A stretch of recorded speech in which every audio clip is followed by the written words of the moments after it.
Mais en interne, il y a également des acteurs qui sont en connexion et qui veulent semer les désordres en incitant la population à poser des actes d'incivisme. Pour cette raison, nous, en tant que gouvernement, nous avons pris toutes les mesures. L'armée est mise en alerte au maximal, de même que la police, pour faire face à tout débordement. J'insiste, tout débordement. Nous n'allons pas établir un état martial, mais nous allons essayer d'être les plus fermes possibles pour faire face à tout débordement d'où qu'il vienne. Et c'est ici l'occasion pour nous d'en appeler à la population, d'être rassurés qu'il n'y aura rien qui va se passer dans les pays et qu'ils ne cèdent pas aux appels des sirènes.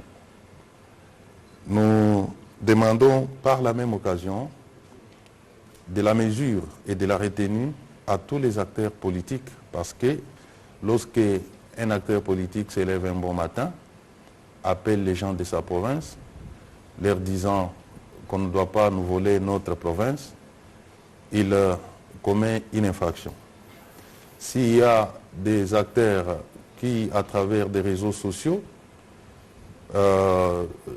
s'enferment dans leur maison et écrivent qu'ils sont encerclés par l'armée, ils propagent des faux bruits, c'est une infraction.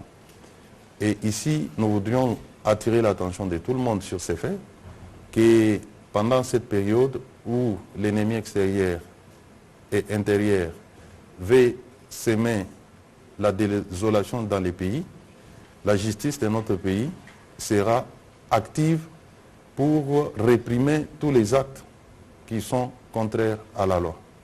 Nous nous sommes engagés dans un processus démocratique. Il y a eu des élections que nous avons tous accepté de participer. S'il y a des contestations, c'est devant la Cour qu'il faut les amener.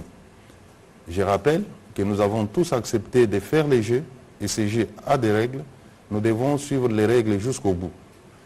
Quiconque a besoin de contester n'a qu'à saisir la Cour constitutionnelle ou les juges compétents pour exprimer sa désapprobation sur la manière dont les choses se sont déroulées.